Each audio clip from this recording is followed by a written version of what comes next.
Hi, everyone. I'm Julia Cutler. Thank you all for joining us today.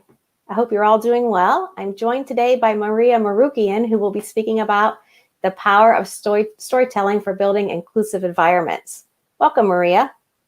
Thank you, Julia. We're very excited to have you here today and to learn about the power of storytelling for building inclusive environments. I'll give you some quick housekeeping information for our audience today and then introduce Maria. There will be time for questions at the end of the presentation, so please click the Ask a Question button below the video to ask your questions throughout the webinar. Also, as a reminder, the recording will be available tomorrow.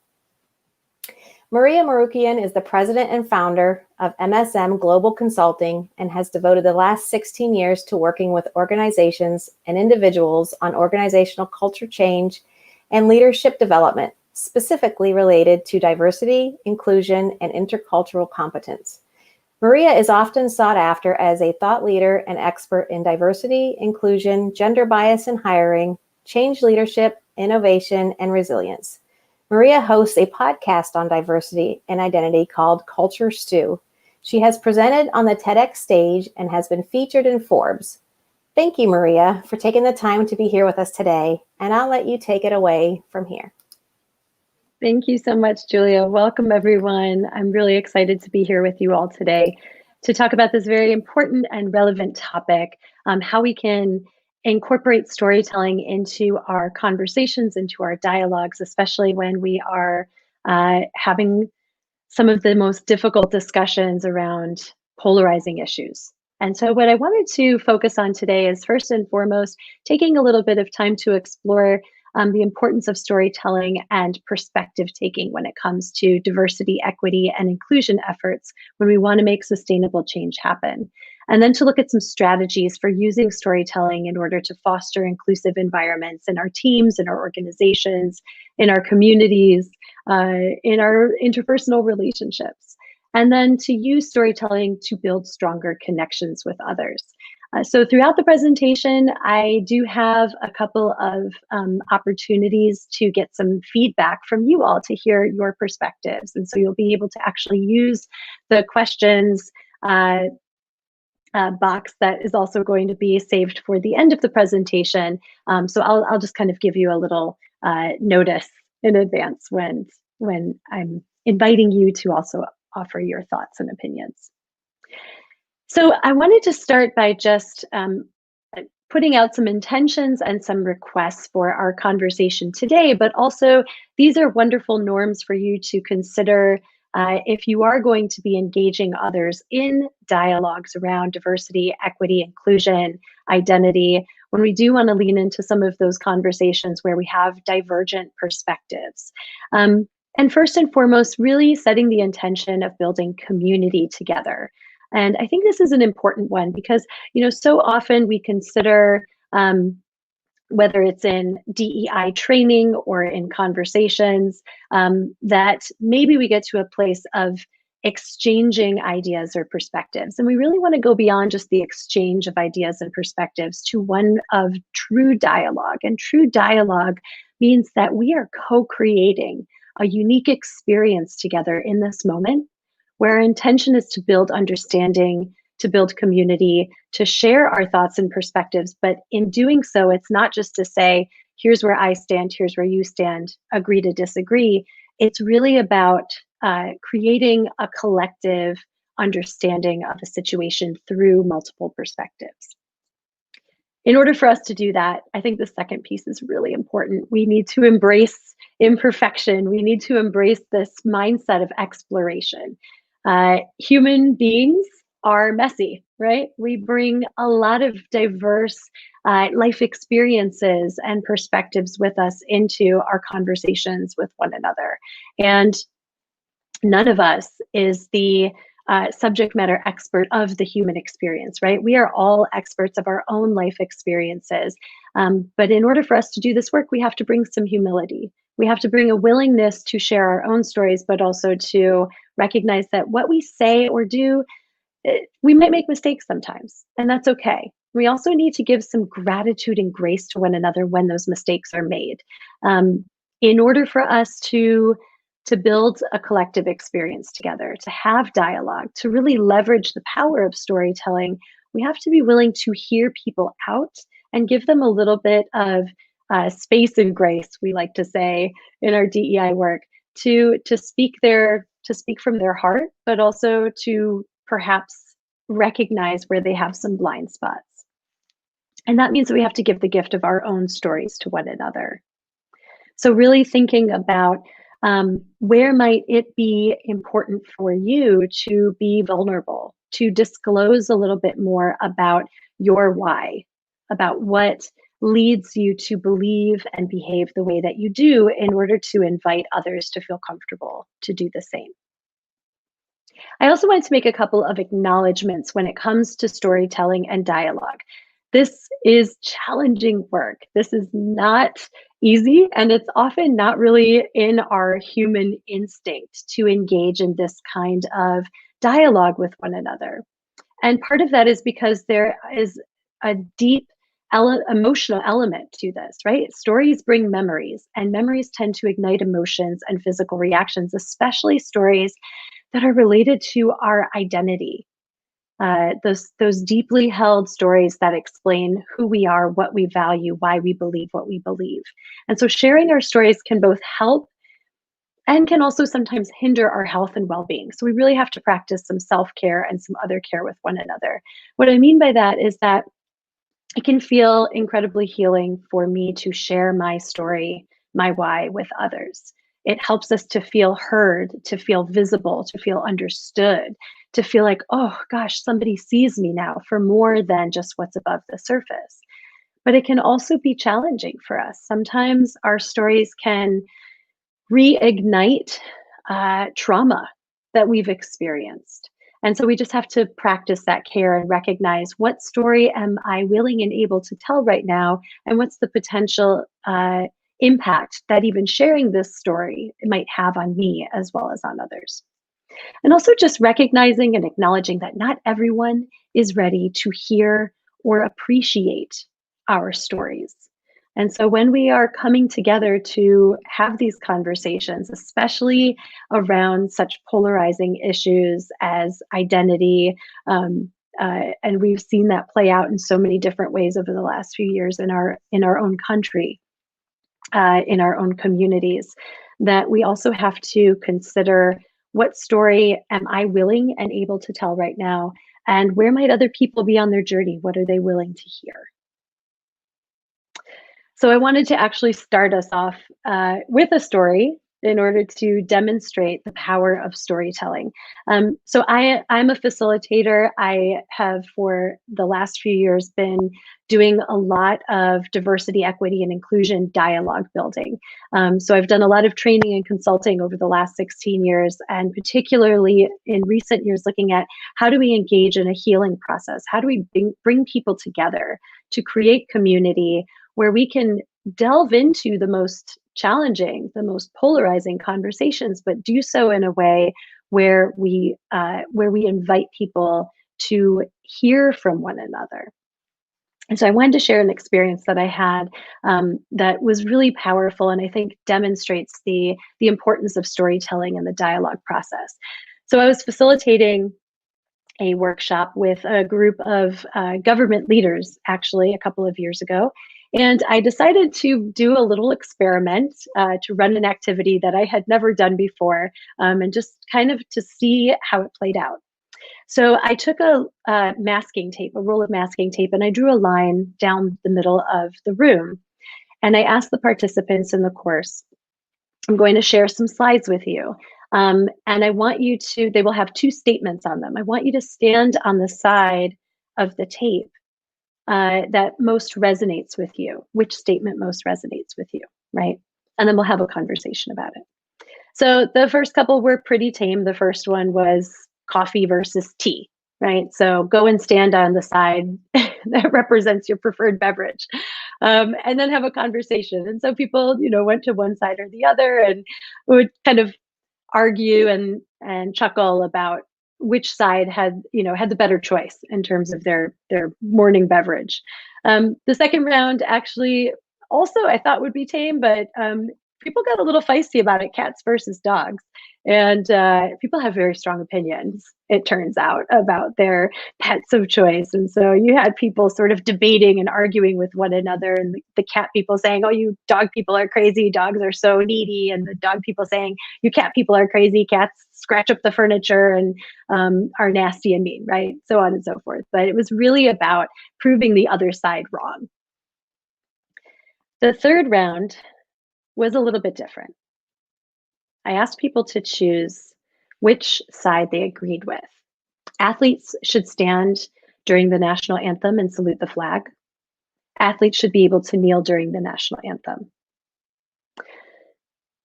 This time there was silence. And as people moved from one side of the room to the other, they started looking across that line of masking tape at people who just a moment ago were their colleagues, their friends, their classmates. And now they were looking with some skepticism, not sure what to think about those people on the other side. And so I asked the participants this time around, I don't want you to debate with each other. I don't want you to prove the other side wrong. I want us to engage in some dialogue, and I want you to speak from your own personal experiences and your stories. So I asked them to share their story of why they went to one side or the other, to offer their perspective to one another, not to try to prove the other side wrong, but to really speak from their heart, to own their emotions, and to listen to others to validate those emotions. So here's what we heard. One older white man stood forward and he said, I'm a veteran. I served in active combat and I saw friends and comrades die. And for me, standing and saluting the flag is an act of patriotism. And it shows that we honor those who have given the ultimate sacrifice. And when I see those players kneel, I'll be honest, I feel angry and I feel incredibly sad. Because inside my mind, all I can think about is the soldiers, my friends, their family members, who have given everything to protect our freedom. On the other side of the tape, a younger Black woman stepped forward. And she said, I want to thank you for sharing your story. I can understand where you're coming from and appreciate the pain that you're sharing. And I also want you to know that I'm a veteran too. So I can feel a connection with you around that. I've lost friends in combat as well. The reason that I chose to stand on this side of the tape is because I also have a young son. And from the time that he was a very little boy, I have had to have discussions with him about what he should do or not do anytime he is confronted by law enforcement, to ensure that he can protect himself from unfair treatment or possibly being killed. I live in fear every day for the people that I love. I live in fear for myself. So when I see those players kneel to bring attention to the injustices that exist for people who look like me, that to me feels like patriotism. These two people standing on these two sides of the tape, after sharing their stories, they didn't walk over to the other person's side, right? Neither person drastically changed their beliefs or their ideologies. But in that moment, they sought connection. They listened to one another deeply. They shared their emotions. And not only were they able to build a sense of community with one another, but everyone else in that room observing that experience saw them for who they were.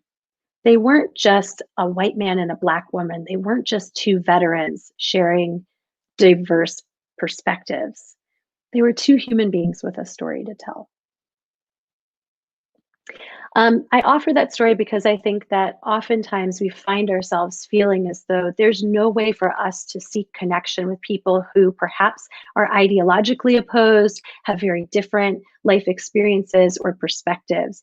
And part of that is because it kind of goes against our own brain structure. Our human conditioning is when we experience difference, when we experience belief that challenges our own deeply held beliefs, our own deeply held identity, uh, we tend to entrench ourselves even further in our side. And when we do so, we not only look at folks on the other side of that line as wrong, but we also start to assume some judgments of one another. Not only am I right and the people on my side are right, but we are the smart ones. We're the intelligent ones. We're the truth tellers. We're the good people. And all those folks over there who don't believe what we believe are not only wrong, but they're ignorant, immoral, perhaps dangerous.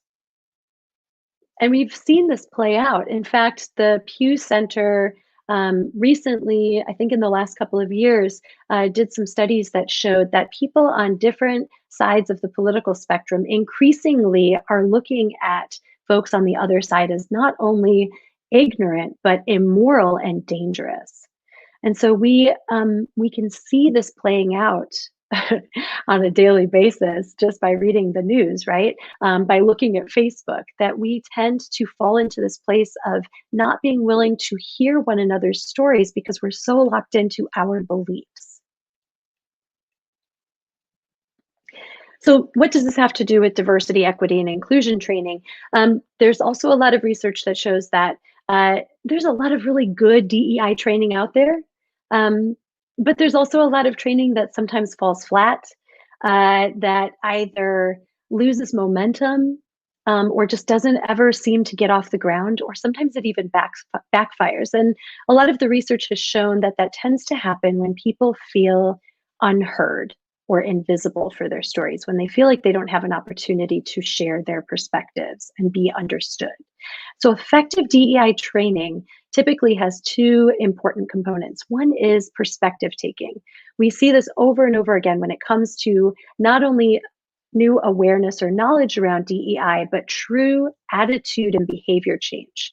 The only way to really shift people's commitment to changing their behaviors and their willingness to change their attitudes is by giving them the opportunity to take on the perspective of somebody who has lived a different experience than them, and to have some sense of purpose, some call to action. This is what we are going to do differently as a result of having this common experience with one another. There was a really fascinating um, experiment that was done back in September of 2019. It was called the America in One Room experiment. And this was actually not a diversity training. It was a dialogue process.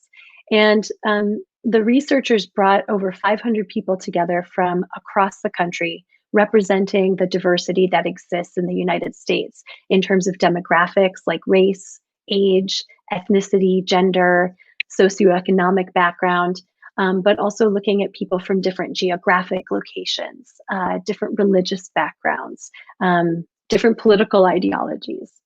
And they brought all these folks together for 4 days to engage in conversations about some of the most polarizing issues we face in our country. Everything from healthcare and foreign policy to the environment, and a whole slew of other topics. And these folks sat down at tables and had to have conversations about these very vast, where they had vastly different experiences and perspectives. And for these were not talking heads or pundits. They're not academics, they're just folks. And this was the first time that many of them had ever been asked to sit down with somebody who thought differently than they did. What happened over the course of that 4 days was surprising, not only to the participants, but also to the researchers, because they weren't sure what was going to happen. But it was amazing because these people came together and they just talked. And they didn't argue like pundits on TV did. They shared their stories. They spoke from their personal experience and they shared their feelings with one another. They opened up to one another. And they listened to each other without dehumanizing, without debating. By the end of that 4 days, almost 100% of the participants agreed with the statement, I learned a lot about people who are different from me, about what they and their lives are like. In fact, many of them exchanged contact information and promised to keep in touch with each other.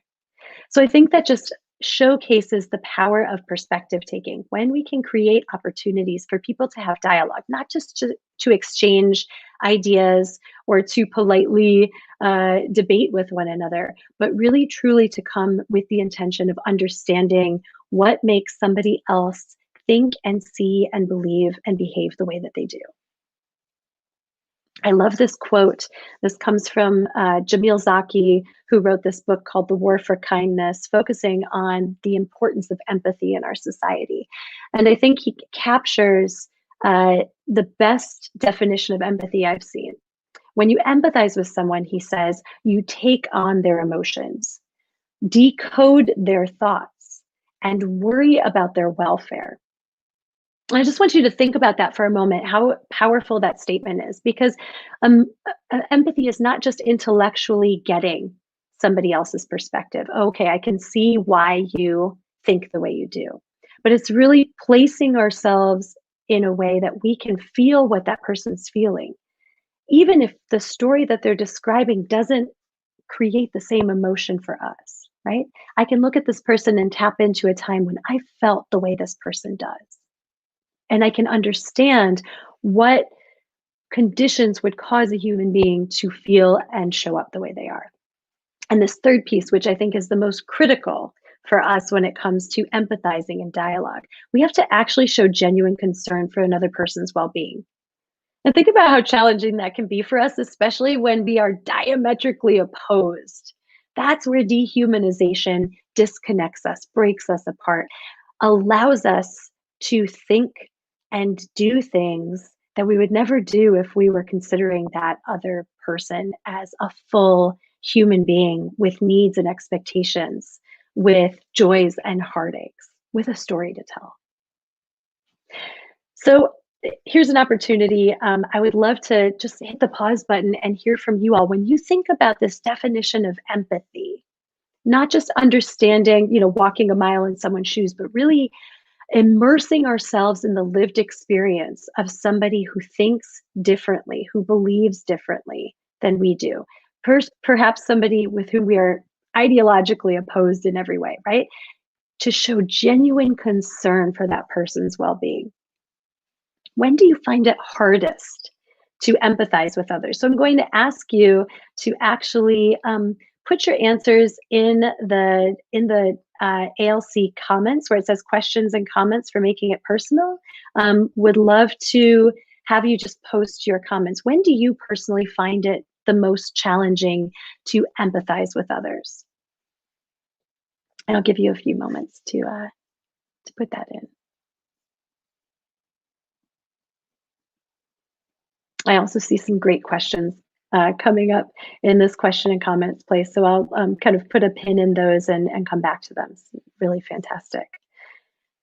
I know for me personally, I struggle to empathize when I look at somebody and automatically assume that I know their story. When I automatically assume that this person has never had the kind of hardship that I have experienced, right? You don't know what it's like. It's hard for me sometimes to get in their mind and truly empathize and understand where they're coming from. So yeah, just curious from you all if you can put your thoughts in that question comment box. When do you find it hardest to empathize?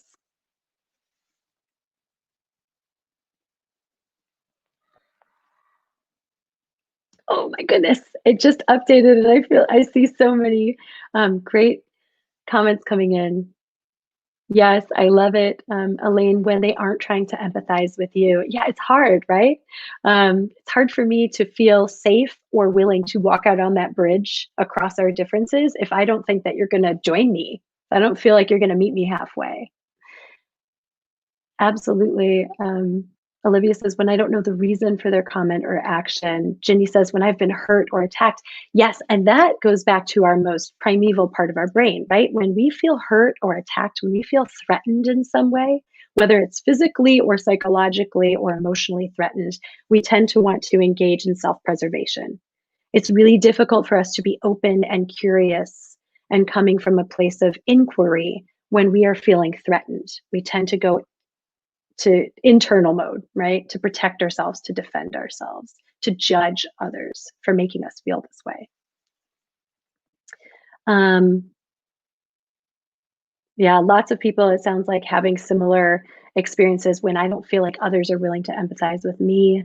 Um, yeah, thanks, Kyle. When I can't relate to the person or to the situation personally, yeah, it is harder for us, right? If I've never had this experience, it's hard for me to wrap my head and my heart around what that must be like. Maybe I can get it somewhat at an intellectual level, but it is more challenging for us if we haven't had that experience to be able to connect around it. Great. Yeah, when I think we have conflicting values. Nicole, I love what you said. When I'm overwhelmed or stressed, yes, absolutely. It's harder for us to empathize when when we're having our own, when we're in our own feelings, right? Or when we're experiencing stress or fatigue, because our ability to give more mental and emotional energy is depleted.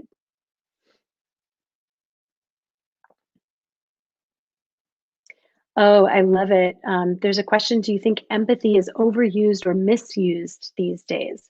Um, yes, yes, and I think that it's definitely misunderstood in a lot of ways, and there is something to be said about what I will refer to as empathy overload, when we do try so hard to empathize and put ourselves in the place of others that we don't also find the balance between empathy and accountability, right? Holding people accountable for behaviors or judgments or actions that are actually harmful to others. So I do think that sometimes we misunderstand or misuse this term empathy sometimes. Absolutely.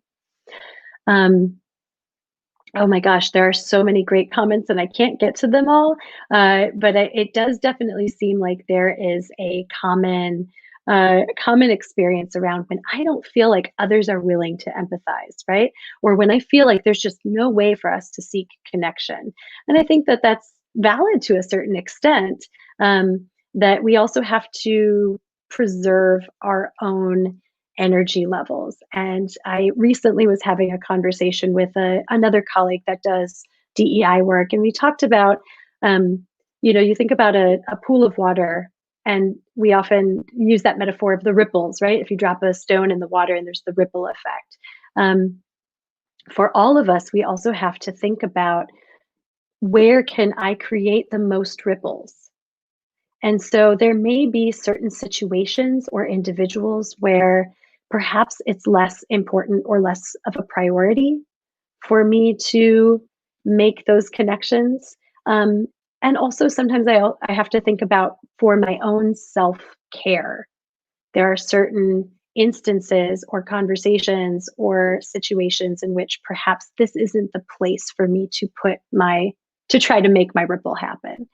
So I do think that we have to sometimes be a little bit selective about where we put our time and energy so that we don't burn out. I would love to get to everybody's questions and comments, but I know that we're always tight on time, so I'm going to move forward. But please keep your questions coming, and we'll also save some time in the last 15 minutes for Q&A. So I wanted to talk a little bit about the how. How can we incorporate storytelling as a means to foster inclusion? I talked about the importance of perspective taking for sustainable DEI initiatives. So what does that look like? How can we foster that? Chimamanda Ngozi Adichie, who is a brilliant Nigerian author, she did a great TEDx talk on the danger of a single story. And in it, she talks about the power and the danger of stereotypes. And she says, and I'm paraphrasing here, that the danger of stereotypes is not that they are that they are completely not the truth. It's that they only represent one side of a person's story. And there are so many aspects of our stories that get lost, right? So it leads to so many opportunities for misunderstanding, for misinterpretation. And so I often will use this exercise to encourage people to share their story, to think more about what's above the surface, what's visible about my identity characteristics, and what's the story that people might make up in their heads based only on what's visible. And then what's invisible, what's under the surface, because oftentimes it's what's under the surface that defines who I am more fully, that gives people a sense of not only my life experiences, but my beliefs and my values and my emotional triggers and my expectations, my interpretations of others' behavior, right? It gives us a richer understanding of what makes people tick. So I wanted to share a quick sort of example, a demo of this, and then offer you 2 questions to consider. If you're engaging others in dialogue, how do you draw out these rich stories? So what can you see just by looking at me, or perhaps knowing just my professional bio? I have light skin and I do identify as white. I'm blonde. I'm a female and I do identify as female. I'm a professional corporate trainer. And so those are things that you can see about me. You can see how I'm dressed. You can see what's in the background of my screen here, my webcam. That might give you some insights into who I am. That's the stuff that's above the surface. When I think about how I might be perceived by people simply based on what is visible or what's in my professional byline, there are definitely some single stories that come out. People can often make assumptions about my belief system, my faith, about my socioeconomic background, about my life experiences, about what privileges I have had in my life. And again, it's not to say that those stories are completely inaccurate, but they don't necessarily tell people everything about who I am. So I wanted to share a couple of elements about what's underneath the surface. I'm a mother. I have 2 young daughters who are 5 and 8 years old, and they run my life. I'm an avid runner. I've been doing track and field since I was young. I've run a number of distance races. That's my way of decompressing and being in nature, is just putting on my running shoes and getting outside. I've been dancing since I was 3 years old. And that's also a way, especially these days in the midst of so much stress and turmoil in our lives, it's a way for me to reconnect with something that I care deeply about, and a way for me to engage in sort of a more creative, free flow part of my brain, and connect my brain and my body. So I love dancing. I love watching people dance. I love dancing myself. I love to bake, which seems like something that a lot of people have become very excited about in the last 8 months, baking. I'm the daughter of a refugee family. So it's an interesting juxtaposition. I grew up in the suburbs of Detroit, Michigan. On the surface, again, looking at what's above the surface line, I lived a very sort of average, middle-class white American upbringing. And yet there was always this undercurrent of difference. My father's family fled Turkey in the 1920s because of the genocide against the Armenians. And at the time, although many of my family members had settled in the United States, my family was unable to enter the US because the country had closed its borders to refugees. And so they went to Cuba. And my father was actually born and raised in Havana, Cuba. And when he was a young man, they finally came to the United States. So my family lived as immigrants and refugees twice in their lives, where they had to learn new language, new culture, new norms, new way of being. They had to assimilate and, to a certain extent, make some make some sacrifices in terms of not only their, their financial stability, but also their cultural identity. And that is something that was always deeply entrenched in my upbringing, was this element of difference and this element of otherness and this priority to be a voice for those who are powerless, who are often othered. I call myself a recovering perfectionist. I think that probably goes down to maybe being an oldest child, but also always feeling a sense of anxiety to perform everything perfectly. And I'm trying to get over that and embrace the mess. I'm a trauma survivor, both physical and emotional trauma, and it's something that I live with every day. That's part of my being. Probably explains my insomnia, but also I'm an optimist, and I think that being able to try to focus on where there are opportunities for hope, to focus on where I have influence and power in my life to make good change happen, is a deeply held value of mine. So if you know these things about me, not only do you see me for more of who I am, and perhaps you see me in the way that I want you to see me now, right? I want you to understand these elements about me because it helps you um, comprehend what I care about, and perhaps have a deeper sense of not only what I care about, but also what will give me joy and what will give me pain.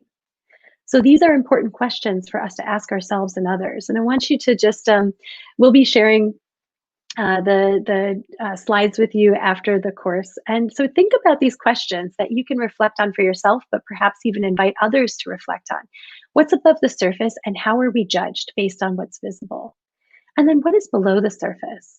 How do some of these stories illustrate your why, your values, beliefs, emotions, triggers, priorities? So I want to introduce a few storytelling practices, again, for the purpose of building connection across our differences for fostering diversity, equity, and inclusion. So diving beneath the surface, and that activity that I just demoed for you is a great way to do that. And I often will ask people to do this perhaps in pairs with one another, and to say, put on your scuba gear, right? There are things that we're willing to say that are just under the surface, like I like to bake, I like to run. But then there are those deeply held stories, the ones that we hold close to our hearts, that can sometimes be challenging for us to share, can sometimes reawaken grief or trauma. And so we have to handle those stories with care. We have to make sure we have enough oxygen in the tank to get down to that level. And we have to feel safe being able to do that. We can also use stories to share light bulb moments. And what I mean by that is sometimes it can be really powerful, especially when we are at odds with somebody in a dialogue, to say, I want to share a moment when my perspective shifted, when I became aware of a different way of looking at the world, and it really reshaped my view of myself and others. That is very different than saying, you shouldn't think the way you do, and let me tell you why, right? This is about me. Let me share from my own personal experience when I had that aha moment and I realized, oh, this belief that I've been holding on to, maybe there's a different way to look at the world. Make it real, be vulnerable. And again, with the caveat that we also have to protect ourselves, that we have to care for ourselves. But the more I am willing to disclose perhaps what's underneath the surface, to share a little bit more about my why, and to assume that the person who's hearing my story will honor it, the more they're likely to reciprocate. And be human and recognize one another's humanity. And I think that goes back to that idea of be willing to be messy, to be imperfect. To show our humanity means to accept that we sometimes make mistakes and we do and say things wrong. And just be able to acknowledge that with others. So some questions for you to consider when you're crafting your story, when you're engaging in these dialogues. First and foremost, thinking about what is the outcome that you want from sharing this story. Not every story, as we said earlier, needs to be told or needs to be told in that moment. So really thinking about, what is my purpose in sharing this story? What's the lesson I want people to learn? What's the new insight I want people to have? How do I want people to perhaps see themselves or me differently as a result of hearing this story? What will you gain or lose by telling this story? Really thinking about sort of the cost benefit analysis and considering just preparing yourself for that.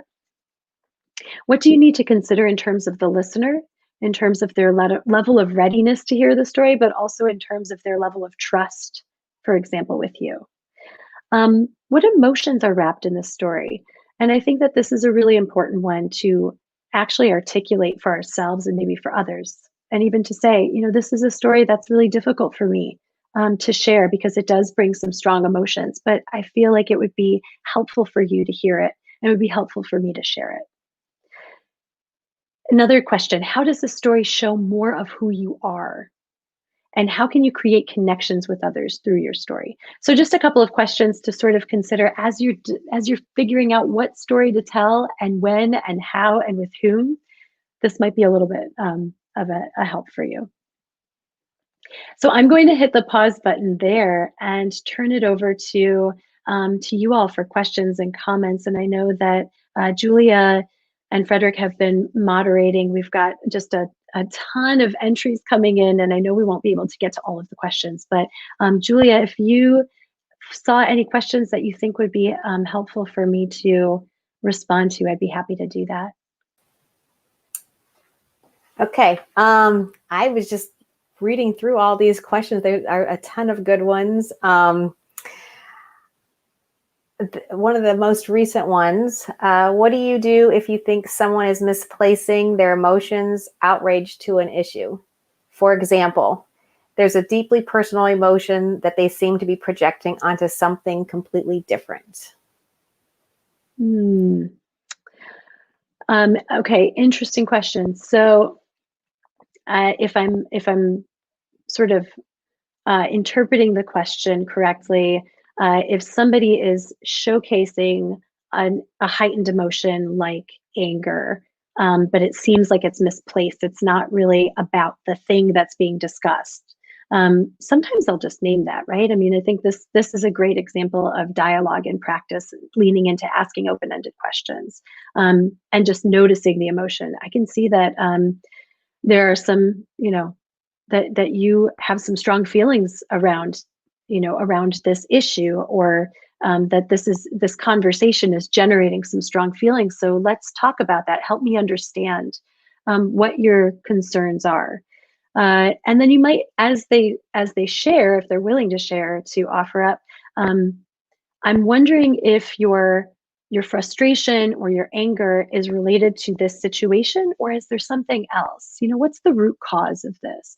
So this again goes against our human nature, because when somebody's emotions are heightened, especially anger, we tend to reciprocate, right? We tend to go on the defensive or want to protect ourselves. And so we go into judgment mode instead of inquiry mode. And it's really important for us to shift our gaze to say, I need to understand where you're coming from. What's the cause of this anger, this frustration? And how can we talk about this in a way that's going to be beneficial for all of us? Other questions? Yeah, here's another good one. How does empathy intersect with compassion? Ooh. That is I think that there is it's almost like those two are parallel to each other. When I think of compassion, I think about making that connection with others, about showing a deep sense of care. I think empathic concern and compassion go hand in hand. So that idea of caring genuinely for others is a sign of compassion. And empathy incorporates compassion, as well as really trying to understand another person's perspective and emotions. So compassion is sort of a critical component to that trio of concepts that fall into empathy, that definition that I offered earlier. Okay. Here's another good one. How would you explain the difference between inclusion and belonging? Oh, great question. So there has been a movement in the last few years to incorporate belonging as a part of inclusion efforts. And I think that's actually really powerful.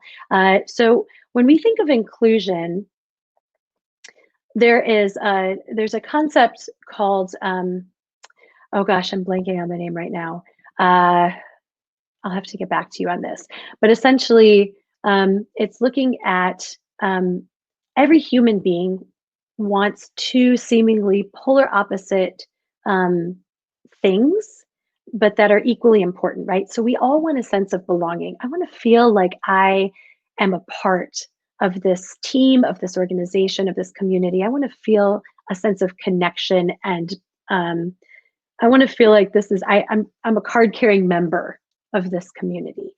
And I want to be recognized for the unique characteristics, talents, and skills that I bring to this team or to this community. So belonging is a critical part of inclusion, but it's not the only piece. Inclusion is about creating a space where everybody feels that sense of connection and belonging, but it's not about uniformity. It's also about celebrating and acknowledging and valuing the differences that everybody brings.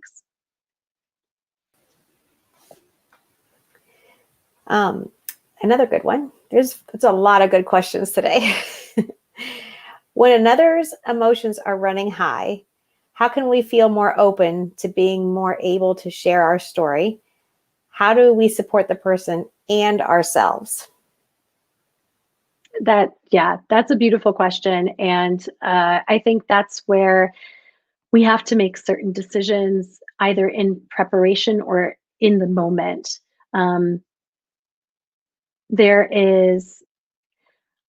I feel like the truest part of this work, building connections of, really meaningful diversity, equity, and inclusion work, starts with all of us being willing to immerse ourselves in the lived experiences of others, without any expectation that they're going to meet us halfway, right? I have to kind of be willing to put myself out there first, especially if I am somebody that is in some sort of a privilege or power position. I need to leave the comfort of my own identity group, of my own perceptions of a situation, of what I believe is the reality of the situation, and really try to place myself in the lived experiences of someone else. That being said, as we talked about earlier, I also have to engage in some self-care and some self-protection. And there is a level of reciprocity that we have to know is going to be there. So it's a little bit of a dance, right? Because I can't always know just by looking at somebody, or perhaps even on my past experiences with them, if they're going to be willing to engage with me.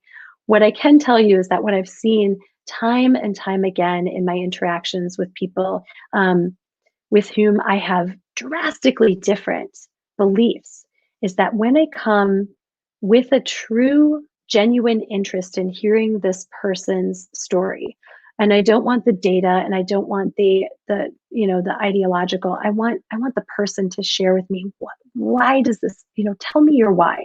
What's important about that for you? What's meaningful about this conversation to you? When they're willing to share that with me, that's when we start a really solid dialogue process. So I don't know if that quite answers your question, but I do think that there are going to be some situations where somebody is just absolutely unwilling to embark in that conversation. And then we have to say, I think this is not the right situation for us to try to make a connection happen. And it's okay to walk away then. Okay.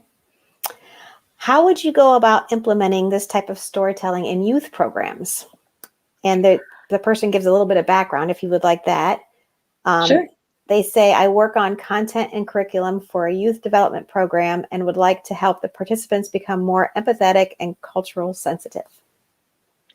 I think this works incredibly well with youth programs. Children and young people are natural storytellers, and they do often tend to have more of a willingness to be open. Their neural pathways sometimes are a little bit easier to create some new ways of thinking.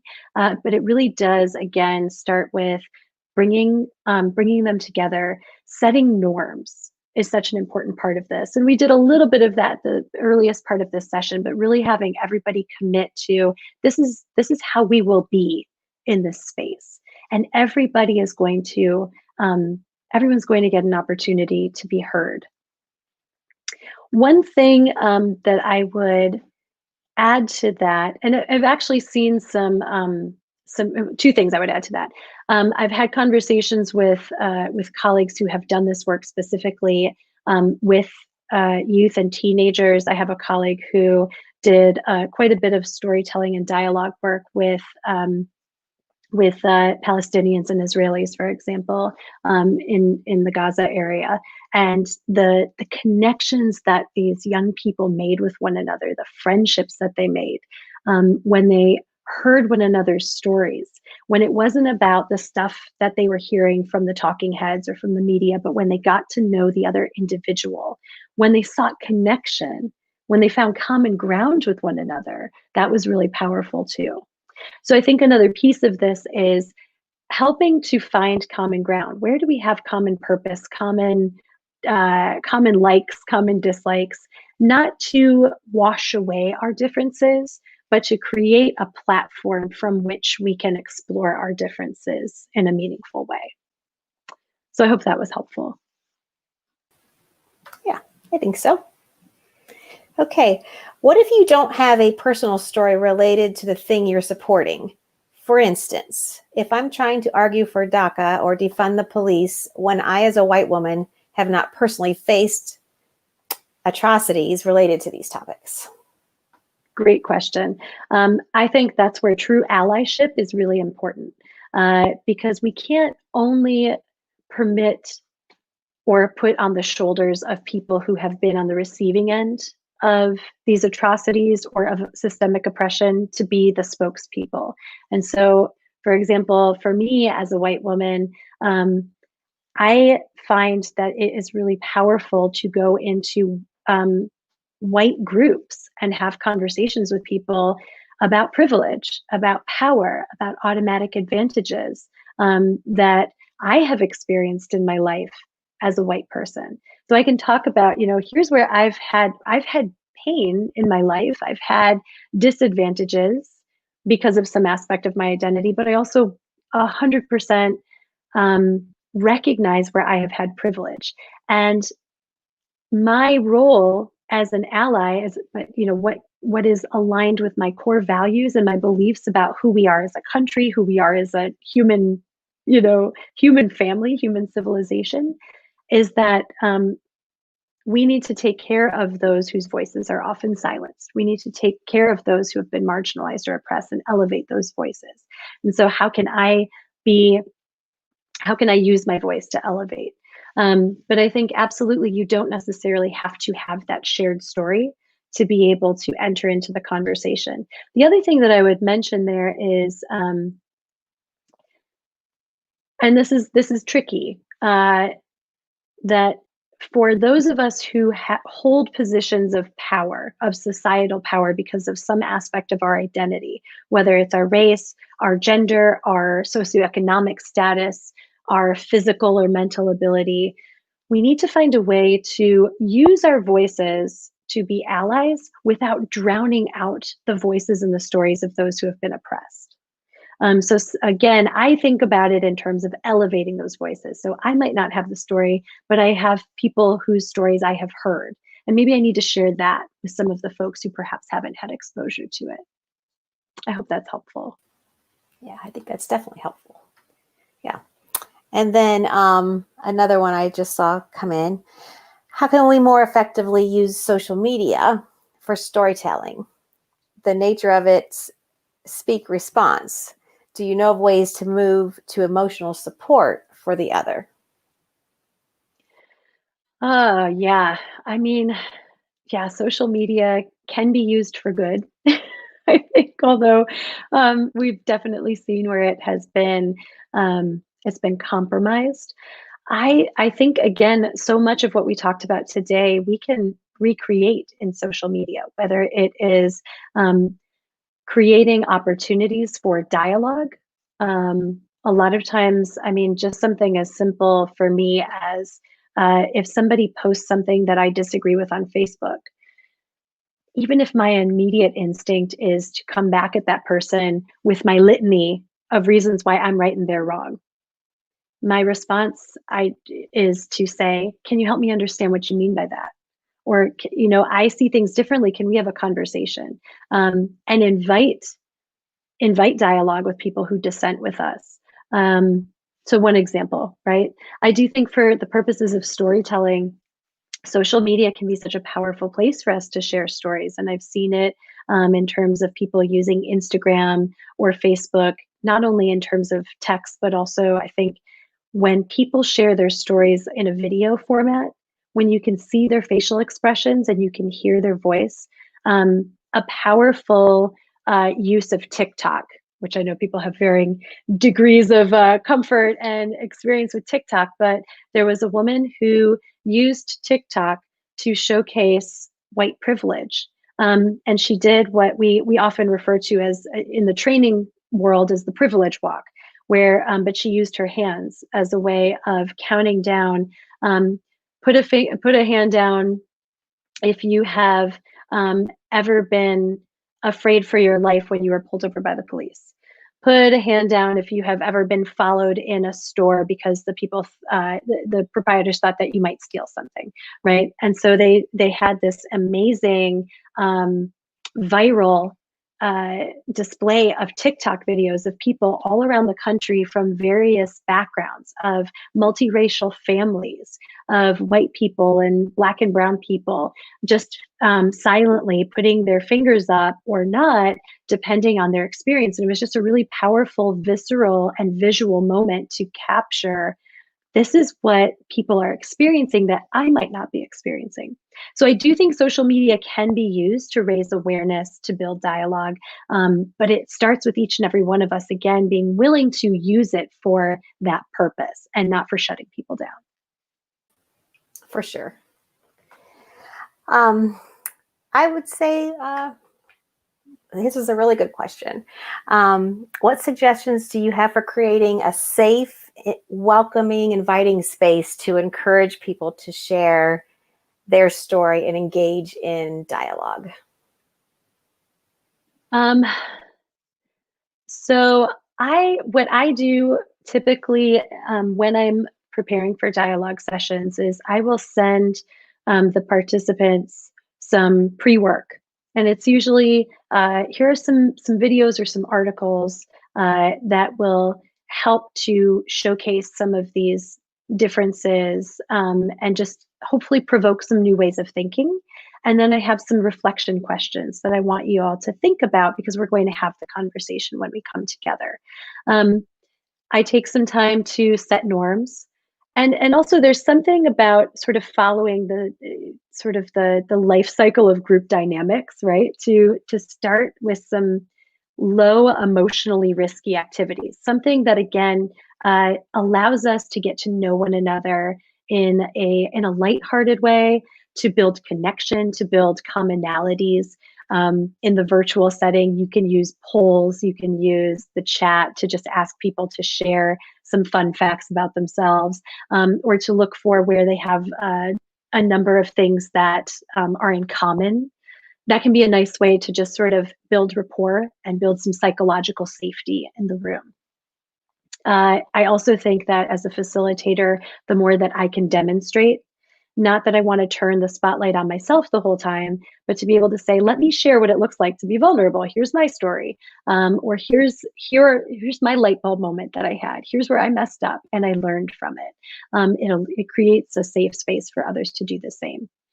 I often find, and it's been interesting in the last few months, using fully virtual platforms to do this dialogue work. I was a little skeptical at first about how deep people would be willing to go, but I have actually found that folks are willing to get very vulnerable in the virtual space. And I think part of that is when we are not physically together, there's almost this a little extra sense of, it's not exactly anonymity because we can see each other, we can hear each other, but there is more of a willingness, I think, sometimes for people to jump into the deep end of the pool, share more about themselves.